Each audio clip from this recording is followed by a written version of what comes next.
Well, folks, we're getting more and more reports non-stop about what a flop, a massive, horrendous flop, Donald Trump's Truth Social has already become. And I gotta tell you, I love it, and I love talking about these stories. And there is a reason. It's not just an ha-ha-ha moment for Donald Trump. It's actually a bigger part of the story. But let me talk about what's happening right now. Recently, Business Insider reporter Rosie Bradbury was able to finally set up an account after being put on a wait list. So she wanted to do a story on Truth Social, find out what's going on there. So she finally gets on and wonders, where is everybody? Right? There's no U.S. senators on here, none that are verified. There's no Democratic lawmakers. There's only a handful of Republican members of Congress. Of course, no senators, as I mentioned. Donald Trump hasn't sent out a single tweet, or truth as they're called, since the day before it launched, so even he's not using it.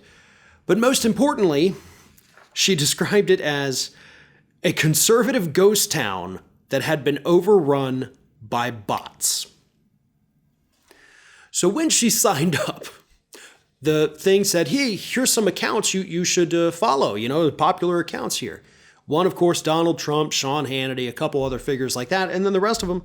Other suggested follows included the meme account, Cats with Jobs, an account entitled Hot Chicks Golfing. She said, as I scrolled through my feed, I found that most posts on the site were just linked out articles on websites posted automatically via RSS feeds. She then talked about the fact that even Fox News isn't on there.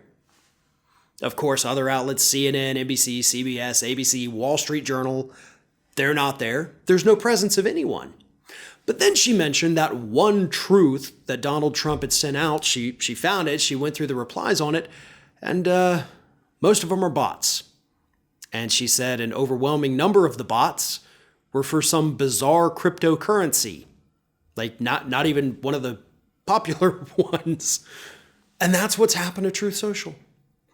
It's bots. It's not real people who care about what's going on. Hell, it's not even the guy that wanted to start the whole thing, Donald Trump himself. It's a ghost town. And the reason, like I said, the reason these stories are important is because this was supposed to be the first building block of Donald Trump's multimedia empire. This whole thing, the Trump, whatever the whole name of it is, multimedia, blah, blah, blah. Truth Social was just the beginning. This was supposed to be expanded. This was supposed to be many other things. It was supposed to be video production too. And they can't even run a successful social media site. This doesn't bode well for them. It means that Donald Trump could end up losing all of that investment money that was put into this to begin with. Of course, not his money, so he probably doesn't care. But if you've invested money into this, you need to start paying attention to these stories. And I know Marjorie Taylor Greene has invested money into this. So maybe you ought to tune in every now and then to find out what the hell is happening with your money. Because the stock has lost over $100 in value since Digital World Acquisition acquired Trump's social media or media company. But these investors are not going to want to put more money into the rest of the projects if this first one is such a horrendous flop. And like I've been saying for a couple weeks now, this is going to go down just like Trump University and Trump Steaks and Trump Bottled Water and Trump Taj Mahal and all these other Trump projects as a complete failure. It just so happens that Truth Social has already failed faster and harder than any of those other projects that Trump has launched. Thanks for watching, and if you like what you saw, don't forget to like, comment, share, and most importantly, subscribe to our Ring of Fire channel here.